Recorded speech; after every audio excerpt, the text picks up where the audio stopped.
नमस्कार, आपका स्वागत है भारत होम्योपैथी के यूट्यूब चैनल पर। और आज इस वीडियो में हम बात करेंगे कुछ ऐसे 5 तरीकों के बारे में जिनकी मदद से आप अपने बढ़ते हुए क्रिएटिनिन लेवल को कम कर सकते हैं।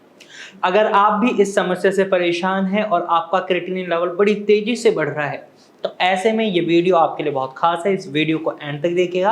अगर आप हमारे चैनल पर नए हैं तो चैनल को अभी सब्सक्राइब कर लीजिएगा। चलिए वीडियो में आगे बढ़ते हैं और जानते हैं ऐसे 5 तरीकों के बारे में जिनकी मदद से आप अपने बढ़ते हुए क्रिएटिनिन लेवल को कम कर सकते हैं। सबसे पहले हमें क्या समझना होगा कि क्रिएटिनिन है क्या, बनता कैसे है और इसे हम कैसे कम कर सकते हैं। क्रिएटिनिन एक वेस्ट प्रोडक्ट है जिसे हमारी किडनियां यूरिन के थ्रू बॉडी से बाहर निकाल देती हैं। अब ये बनता कैसे है? जब हम खाना खाते हैं जिसके अंदर प्रोटीन की मात्रा ज्यादा होती है, जब उसको मेटाबोलाइज करता है आपका लीवर या डाइजेशन प्रोसेस जब उसका होता है, तो उसमें से क्रिएटिन को निकाल लिया जाता है। प्रोटीन में से आपका लीवर प्रोटीन को कन्वर्ट कर देता है क्रिएटिन में, और जब आपकी मसल्स को रिक्वायरमेंट होती है एनर्जी की, उस समय ये क्रिएटिन आपकी मसल्स तक ट्रांसफर करा जाता है। और इस दौरान जब आपकी मसल्स को एनर्जी रिक्वायर्ड होती है तो वो क्रिएटिन ले लेती हैं, लेकिन उसमें से जो वेस्ट प्रोडक्ट बचता है वो छोड़ देती हैं, जिसे हम क्रिएटिनिन नाम से जानते हैं। अब ये वेस्ट प्रोडक्ट हमारे ब्लड में फ्लो कर रहा होता है, यहाँ पर हमारी किडनियों का काम आ जाता है। यहाँ पर हमारी किडनियां इस वेस्ट प्रोडक्ट को यूरिन के थ्रू बॉडी से बाहर निकालती हैं। लेकिन जब किडनी सही से काम करना बंद कर देती है, तो यहाँ हमें ये देखने को मिलता है कि ब्लड में क्रिएटिनिन की मात्रा बढ़ने लग जाती है। केएफटी रिपोर्ट्स में आप देखेंगे क्रिएटिनिन लेवल बढ़ने लगता है। और जब भी आपको पता चलता है कि आप क्रॉनिक किडनी डिजीज पेशेंट बन चुके हैं, यानी धीरे धीरे आपकी किडनी खराब हो रही है, क्योंकि क्रिएटिनिन तो उसी स्पीड में फॉर्म हो रहा है लेकिन किडनियां उसे उस स्पीड में बाहर नहीं निकाल पा रही हैं। तो ऐसे में आपको अब ये समझ आ चुका होगा कि क्रिएटिनिन बन कैसे रहे। यहाँ पर मैंने एक शब्द का इस्तेमाल करा था, जब आप खाने में बहुत ज़्यादा मात्रा में प्रोटीन का इस्तेमाल कर रहे होते हैं तो प्रोटीन को आपका लीवर कन्वर्ट करता है क्रिएटिन में। क्रिएटिन जब मसल्स के पास जाता है तो क्रिएटिनिन एक वेस्ट प्रोडक्ट बाहर निकलता है। तो मेन जो इसके बनने का कारण है वो क्या है? प्रोटीन। तो सबसे पहला काम आपको प्रोटीन पर ही करना है। अगर आपकी किडनी खराब होना शुरू हो चुकी है तो सबसे पहले अपना किडनी फंक्शन टेस्ट कराएं। उसमें देखें अगर आपका टोटल प्रोटीन ठीक है, यानी वो नॉर्मल रेंज में है, तो यहाँ पर आप 10 से 15 दिनों के लिए कम से कम प्रोटीन रिस्ट्रिक्टेड डाइट पर चले जाइए। यहाँ पर आपको अपनी डाइट से प्रोटीन को कट डाउन कर देना है, ना ही अंडा खाना है, इवन आपको दालें भी नहीं खानी है।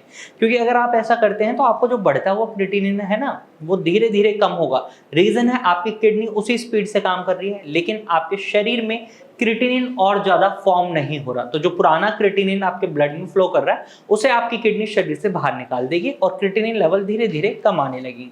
इसके बाद अगर आपकी रिपोर्ट्स में टोटल प्रोटीन की कमी देखने को मिलती है तो आप दालों वाले प्रोटीन को अपनी डाइट में शामिल कर सकते हैं। क्योंकि दालों की भी अगर हम बात करें तो आप मूंग दाल, मसूर दाल और अरहर दाल या मोट दाल को अपनी डाइट में शामिल कर सकते हैं। ये तीनों दालें इजी टू डाइजेस्ट हैं, इजी टू अब्जॉर्ब हैं और इजी टू एक्सक्रीट हैं, यानी इन्हें आसानी से पचाया जा सकता है। इनमें जो मिनरल्स हैं, प्रोटीन है, उन्हें हमारी बॉडी इजीली ऑब्जर्व कर लेती है और इजीली ही उन्हें जो उसके अंदर टॉक्सिन्स बनते हैं उन्हें शरीर से बाहर निकाल देती है। तो इस तरीके से ये दालें आपके लिए प्रोटीन का बहुत अच्छा सोर्स हो सकती हैं। लेकिन जब टोटल प्रोटीन कम है तभी दालों को इंक्लूड करें और डॉक्टर की सलाह के बाद इंक्लूड करें। तो बेसिकली आपको प्रोटीन रिस्ट्रिक्टेड डाइट पर जाना होता है। यहाँ पर आपको red meat, non veg diet बिल्कुल अवॉइड करनी होती है, क्योंकि ये भी आपके प्रोटीन रिच डाइट में आता है और आपके क्रिएटिनिन लेवल को बढ़ा सकता है। दूसरा तरीका जो आप अपना सकते हैं वो है योग व्यायाम। योग और व्यायाम या एक्सरसाइज जब हम किडनी रोगी को करने की कहते हैं तो यहाँ पर हमें एक बात का खास ख्याल रखना होता है, आपको कोई हार्ड कोर एक्सरसाइज नहीं करनी है, आपको कोई हैवी वेट एक्सरसाइज नहीं करनी है।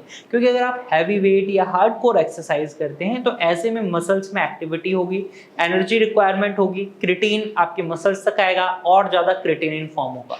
ये गलती नहीं करनी। आप लाइट वेट एक्सरसाइज करें, योगा करें, प्राणायाम है, जैसे शरीर के अंदर अच्छे से ऑक्सीजन जाएगा, शरीर अच्छे से काम करेगा, पूरी बॉडी को आराम मिलेगा। तो ऐसे योगासन करें जिनमें मसल्स की बहुत ज़्यादा एक्टिविटी ना हो, ज़्यादा एनर्जी यूज ना हो। तो इससे भी आपको फ़ायदा मिल सकता है, आपका क्रिएटिनिन कम हो सकता है। क्योंकि जब आप योगा करेंगे तो आपकी किडनी भी कहीं ना कहीं अपने फंक्शंस को इम्प्रूव करेगी।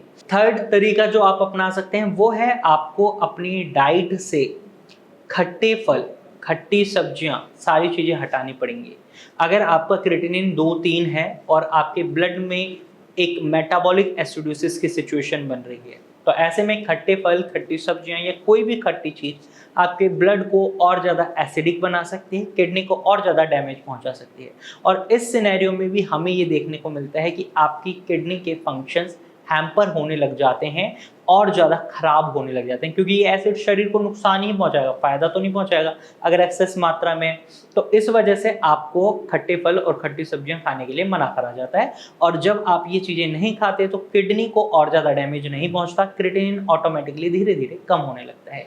इसके बाद अगली चीज़ जो आपको फॉलो करनी है, यानी फोर्थ टिप जिसको फॉलो करके आप अपने क्रिएटिनिन लेवल को कम कर सकते हैं, वो है आपको अपने ब्लड प्रेशर और शुगर लेवल को मेंटेन रखना है। हर किडनी रोगी की सबसे बड़ी समस्या यही होती है कि उनका ब्लड प्रेशर तेजी से बढ़ रहा होता है, उनके ब्लड शुगर लेवल तेजी से बढ़ रहे होते हैं, और जब ये दोनों चीज़ें बढ़ रही होती हैं तो किडनी का नुकसान भी उतनी ही तेजी से बढ़ रहा होता है। यहाँ पर अगर आप अपने ब्लड प्रेशर को नियंत्रित कर लेते हैं, नमक का सेवन बिल्कुल वर्जित कर दीजिए, बिल्कुल बंद कर देना है। ज़्यादा ही मन करता है नमक खाने का, नमकीन खाने का, तो सेंधा नमक का इस्तेमाल करें बहुत सीमित मात्रा में। और अगर आपको उसके बाद भी ब्लड प्रेशर में कमी नहीं दिखाई देती तो आप मेडिसिन जरूर इंक्लूड करें, क्योंकि ब्लड प्रेशर अगर नियंत्रित नहीं होगा तो किडनी डैमेज बढ़ता ही रहेगा। ब्लड शुगर लेवल के लिए भी सेम सिनेरियो रहता है कि जो मीठा है उससे दूरी बना लें। अगर मीठे से दूरी बनाने के बाद भी ब्लड शुगर लेवल बढ़ रहे हैं तो हो सकता है इंसुलिन की कमी है। तो मेडिसिन की मदद से आप सारी चीज़ों को मैनेज कर सकते हैं, अपने ब्लड शुगर लेवल को भी मेंटेन कर सकते हैं। ब्लड शुगर और ब्लड प्रेशर को अगर आप मेंटेन नहीं करते हैं तो फर्दर डैमेज होता रहेगा, जिसकी वजह से क्रिएटिनिन कभी कम नहीं होगा। तो इनको रोक लेंगे तो क्रिएटिनिन डेफिनेटली कम होगा। और जो पांचवा तरीका है वो बहुत इंपॉर्टेंट तरीका है, आपको अपनी किडनी के फंक्शंस को इम्प्रूव करना है। अब कई लोगों के मन में ये आया होगा किडनी के फंक्शंस को कैसे इंप्रूव कर सकते हैं, तो यहाँ मैं आपको बताना चाहूँगा with the help of homeopathic medicine आपके किडनी के फंक्शंस को इंप्रूव किया जा सकता है। और ऐसा भारत होम्योपैथी ने कई बार किया है।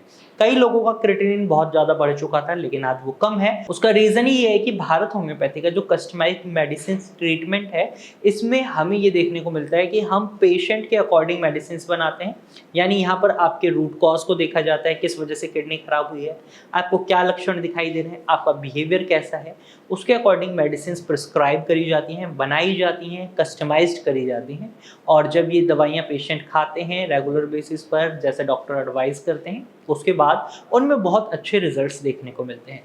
तो अगर आप भी किडनी से संबंधित किसी समस्या से परेशान हैं तो आप स्क्रीन पर दिए गए नंबर पर कॉल कर सकते हैं और भारत होम्योपैथी की डॉक्टर की टीम से एडवाइस ले सकते हैं। आज की वीडियो में सिर्फ इतना ही। अगर आपको ये जानकारी पसंद आई है तो वीडियो को लाइक और शेयर जरूर कीजिएगा, और ऐसे ही इन्फॉर्मेटिव वीडियोज़ के लिए हमारे चैनल को सब्सक्राइब कर लीजिएगा। Thank you for watching.